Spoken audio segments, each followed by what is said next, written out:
Hey, good morning, everybody. This is Mr. Aynesworth here at Great Oak High School in Temecula, California, here in 2025. We're going to get into another application of inequalities here.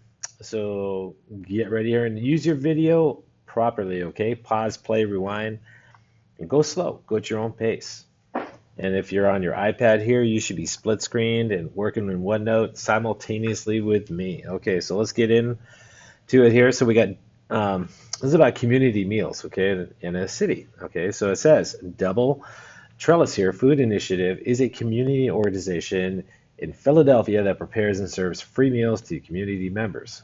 That's pretty nice. All right, each day, Chef Malik here plans to make at least 325 meals. Okay, now that is a important thing. So let's highlight this here. At least at least 325 meals. That means 325 meals or more, or you can say greater than or equal to 325 meals. So notice that we're dealing with inequalities here, not equalities. All right, and then it says some vegetarian and some with meat. All right, so he's got to satisfy two different types of people, right? Because not everybody likes meat. Preparing the vegetarian meal cost $1.50 to make. Okay. So we have that portion right there. So our first really important piece of information is right here. Okay, each vegetarian meal costs $1.50 to make, while the meal with meat costs $2. Yeah, because meat's more expensive, right? So we have a different cost there. Chef Malik's total budget is $600. Now, when it says his budget, we're talking about how much money he can spend. And if it says total daily budget is $600, that means that you have a maximum here. Okay? That means less than or equal to $600. He can't spend any more than that. He can spend less than that, but not more than that. Okay? Just 600 or less. So notice that we have two different inequalities going on here. And by the way, at least 325 meals, that means that it's a minimum. Okay, so 325 or more. Okay, write a system, it says. Write a system of inequalities here, number one, to represent the constraints. And remember, constraint is a fancy word for limitation. Okay, so constraint and limitation, same thing. And that usually refers to minimums or maximums, like in the problem. X is going to represent the vegetarian meals. Okay, and vegetarian meals here, number of. Okay, and then Y is going to represent the meals with meat. Okay, so once you write the problem, we get the feel of it here, and then we're going to start writing and then graph the system of inequalities here. So we got to write it first. Okay, so our constraints, we have a couple constraints. We have a meal constraint and a budget constraint. So let's talk about the constraints first. So let's put that in red. You got to get used to this word, constraints. Okay, limitations. You have two of them. You have a constraint on the number of meals we have to sell or plan to make, or he plans to make at least 325 meals. So you have our first constraint deals with meals, and our second constraint is budget, money. Okay, we can't spend, unlimited amount of money. His budget is 600, which means we have a maximum that we can spend. So budget refers to money. Okay, dollar sign right there. So the first constraint, let's talk about the meals, okay? Now we got X vegetarian meals and Y meat meals or meals with meat. Okay, and chef has to, make at least 325 meals. So the number of veggie meals here, all right, meals, plus the number of the meals with meat, so we'll just call them meat meals, right? All right, has to be greater than or equal to at least 325. It says so up there in the top. All right, so that means that X plus Y has got to be greater than or equal to 325. That's the first one. Now, he can't spend unlimited amount of money. It says Chef Malik's total budget is 600 or less than or equal to 600 because it's a max. So we have to keep in mind that every vegetarian meal here costs $1.50, and every meat meal, guess what? It costs $2. And for every vegetarian meal he makes, it costs $1.50. So what we're going to do is we're going to multiply the number of veggie meals, X, times the dollar amount or the cost of it. Okay, so this is where you get your budget equation. So you got to take $1.50, right, times how many meals, veggie meals he produces, right? Multiply that, plus $2 times the number of meat meals, which is Y, and that has got to be less than or equal to 600 because, well, guess what? It's a max. And there's your most of your system right there. We do have non-negative constraints. Here, X and Y can't be negative. Okay, so we have what are called non-negative constraints. Now, if something's not negative, it's got to be positive, right? So this is a fancy word for positive only, okay? Positive only.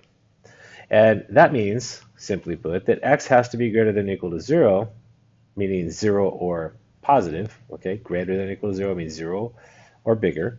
And then also the Y, which represents the meat meals, that can't be negative either, so it's got to be greater than or equal to 0. So really we have 4 inequalities here that we have to graph. All right, now to do that though requires a little bit of effort. So I'm going to take my inequalities over here, and I'm going to get in slope-intercept form for each of them here. Right? So I'm going to add the opposite here. This is something that you guys should be good at. The tough part is actually graphing this, and I'll talk about that in a minute.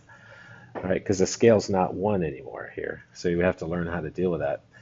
And then right here, the other one here, $1.50 times X plus 2 times Y, that's got to be less than or equal to 600. Okay, add the opposite, or simply subtract $1.50X. And you have 2Y less than or equal to negative $1.50X plus 600. And then I'm going to pause right there. I may be going too fast for you, right? So remember, this is a video. So if you're split screening right now on your iPads, like you should be pausing and playing. So if I go too fast, okay, it's a video, so use it properly. All right, gonna still divide everything by 2. Hopefully you can do this.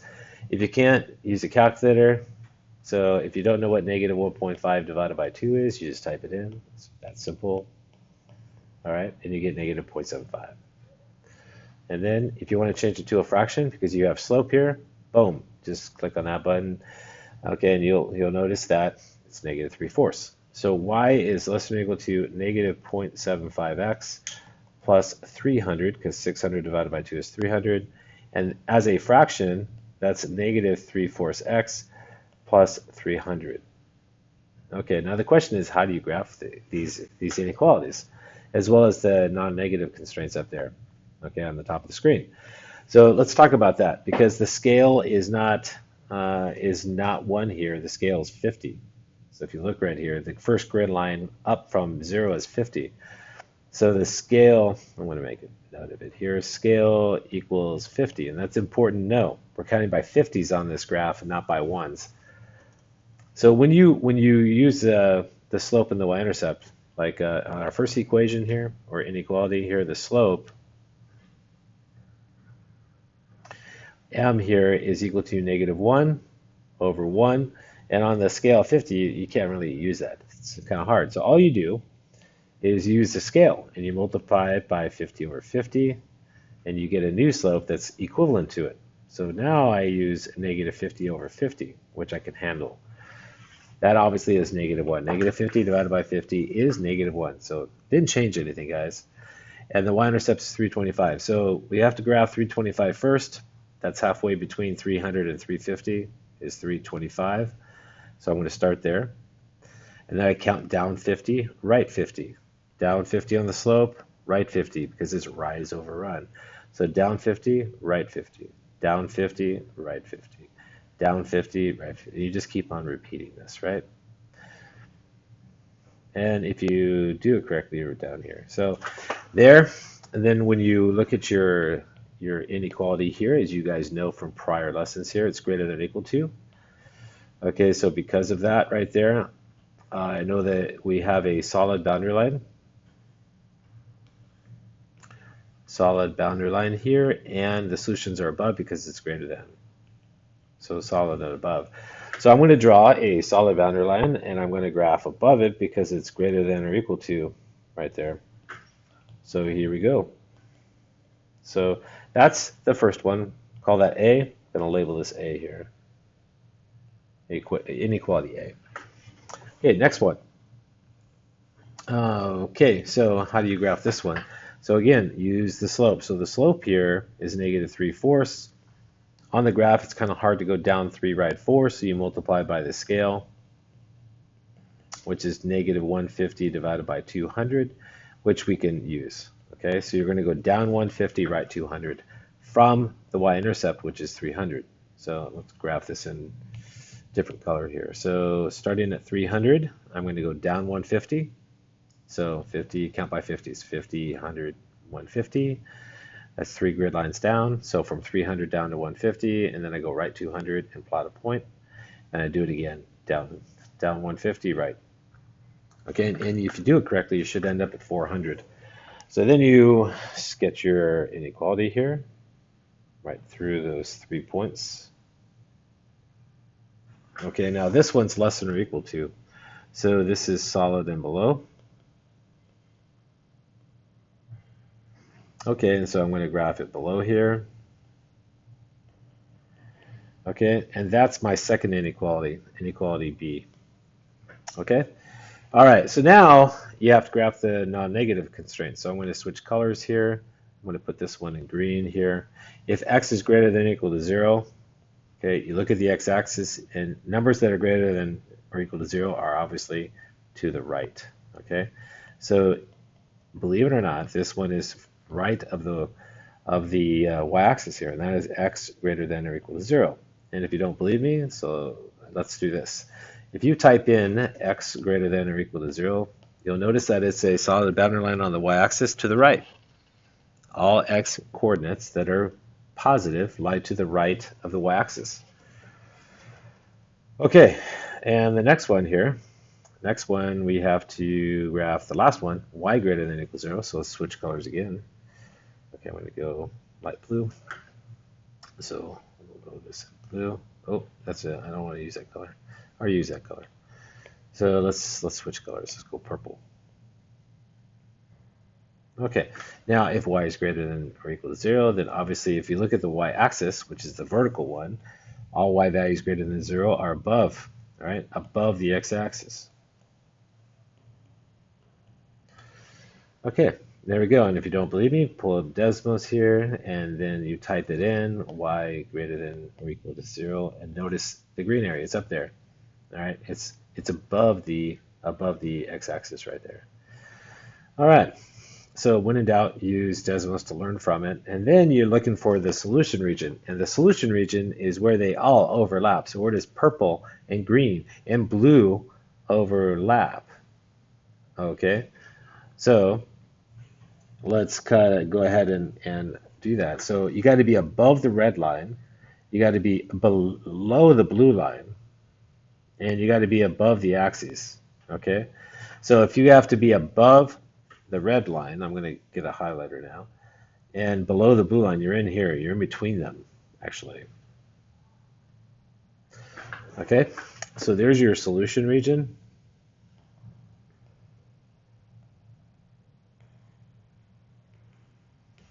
Okay, now what we want to do is answer the question, how many veggie meals, right, and how many meat meals can you recommend he make to fit the constraints?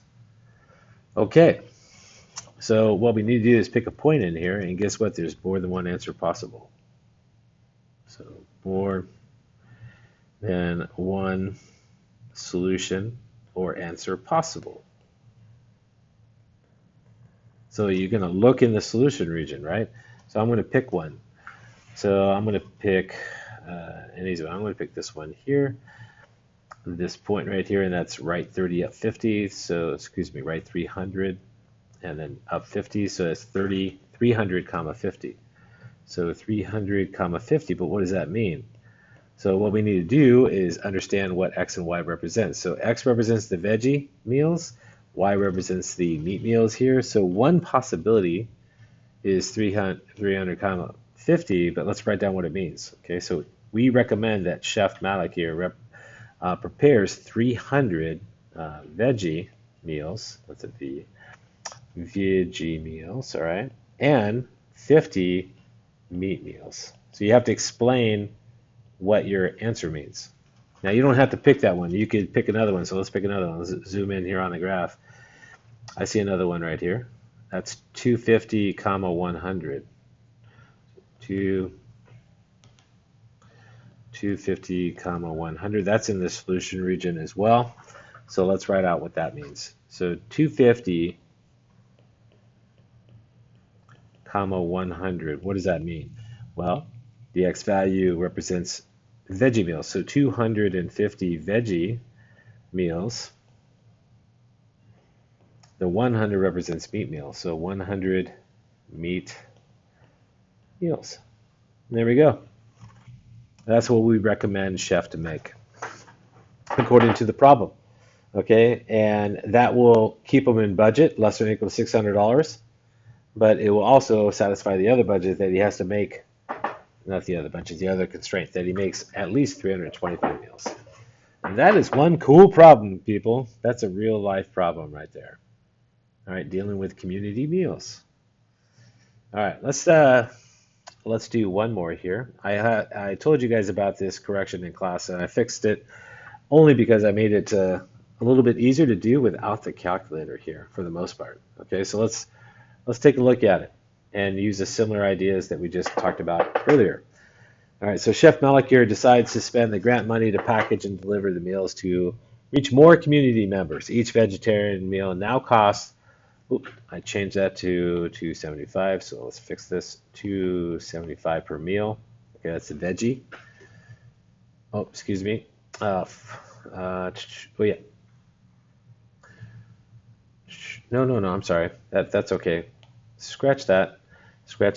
I fixed the meat meals. Okay. Yeah. Okay, so yeah, I'm sorry. Each veggie meal now costs $2.25 to make. Okay, so we got the cost of the veggie meals now, and the meat meals are now, they cost $4.50 because the meats just went up in price, you know. So change that. Change it from $2.75 to $4.50. Chef Malik wants to serve at least 400 meals, so there's your constraint right there. Now, at least 400 means greater than or equal to 400 meals. So we have to satisfy that constraint or limitation, and we spend no more than, okay, that means less than or equal to 1,800. So less than or equal to 1,800. That's a max. The other one's a min. If you need to make at least 400 meals, we're talking about that's a minimum. And then we can't spend more than 1,800. Remember, I changed the value there to make it easier to do without a calculator. Okay, let's write a system and let's see how it goes. So again, X is going to represent the veggie meals, Y is going to represent the meat meals, and here we go. So we have a meal constraint here. So let's talk about our constraints. And again, that's just a fancy word for limitations. The first one deals with the meals. The second one deals with the budget, because you don't have an unlimited amount of money to spend. Okay, you never do in a business. Okay, so the number of veggie meals, X, plus the number of meat meals, Y, is got to be greater than or equal to 400. There's your first constraint from above. Now, you can't spend more than 1,800, so you got to take the cost times quantity. Okay, so up here in the directions here, it costs $2.25 for a veggie meal, and then the meat meal is, well, it's more expensive. It's twice as much actually, $4.50 per meat meal. Okay, so let's work on that. So our budget constraint is we got to take the cost times quantity. So we take 225 times how many you have. In this case, X veggie meals. This is a dollar amount now, plus the cost for the meat meal, which is $4.50, times the quantity, which is Y. So again, cost times quantity here. In fact, let me write that out. Cost times quantity, because that's the key idea here. All right, and that's got to be less than or equal to 600. Excuse me, not 600. Let me erase that. Less than 1,800. Why? Because it says so in the problem. No more than $1,800. Now we still, the variables can't be negative, so you got to have those non-negative constraints. And so what does that look like? Okay, let's continue. So we have these non-negative constraints. The variables cannot be negative. That means if you're not negative, then you're positive, right? So positive only. That's what non-negative means. And that means that x has got to be greater than or equal to 0, y has got to be greater than or equal to 0. Okay, so you got to make sure you understand that part. So now well, we can't graph them until we're in slope-intercept form, so there's some work to do, right? So let's take this equation over here and let's isolate y as we always do.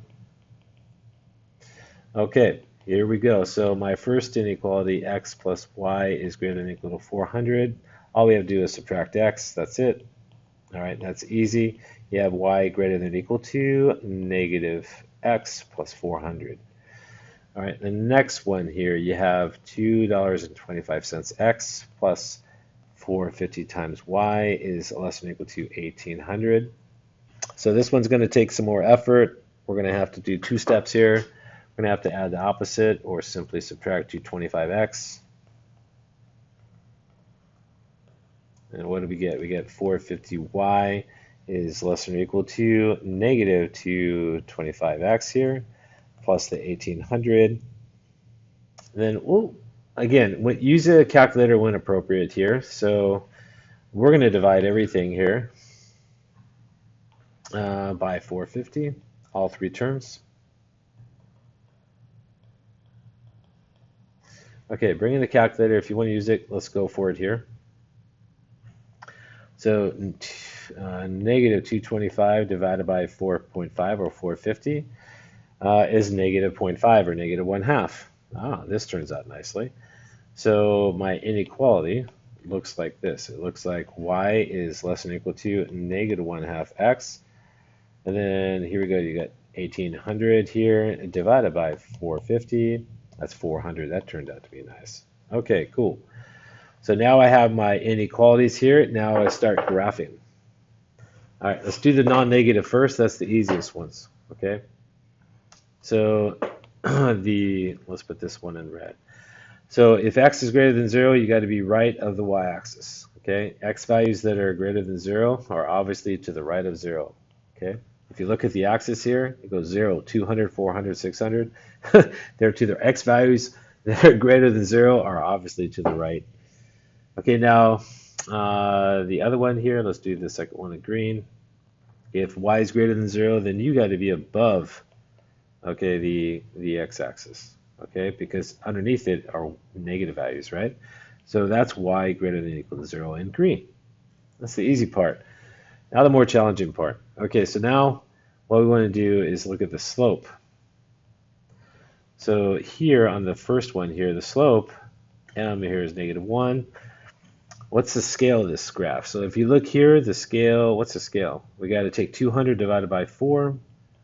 Okay, and that's 50. So we're counting by 50s. 50, 100, 150, 200. On the vertical axis, again, it's up by 50s again. So 50, 100, 150, 200, and so on here. So the scale is 50. Now, you heard me talk about this before in the previous example. So what I'm going to do is I take my slope and I multiply it by the scale. So look in the upper right hand corner of the screen. So times 50 over 50, I get negative 50 over 50. That means down 50, right 50. From the y-intercept, 400. So this one's going to be in blue. Okay, so from 400 here, you find it on the axis here, and we're going to go down 50, right 50. And you're just going to step that out, and you're going to graph your line. So down 50, right 50, and if you do it correctly, you should end up at 400. Now the inequality is greater than or equal to, so it's solid and above. Okay, so let's make it a solid boundary line. And we're going to shade above.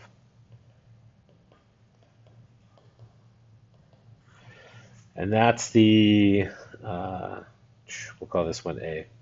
All right, so that's the inequality in blue labeled A. And then let's switch to green. I'm just using different colors here. So this one's in B here in green. Okay, now with a slope of negative 1/2, you multiply it by the scale again, 50 over 50, and you get negative 50 divided by 100. Negative 1 times 50 is negative 50, 2 times 50 is 100, so I go down 50, right 100 from 400. Okay? Okay, so same y-intercept here. But now, okay, we have a different slope. So starting at 400 here, again, look, you're on the y-axis here at 400. I'm going to go down 50, right 100. So down and right. Look at the green dots. Down and right. Down 50, right 100. Down 50, right 100. Down 50. You just keep repeating this. And if you do it correctly, you should end up at 800 right here. Okay? So now this is going to be solid and below because it's less than or equal to. Just look at the inequality that you're given right here. Less than or equal to, solid and below. So I'm going to sketch my line. Let's see if I can do this here. Look at that. Okay, not bad. And now below.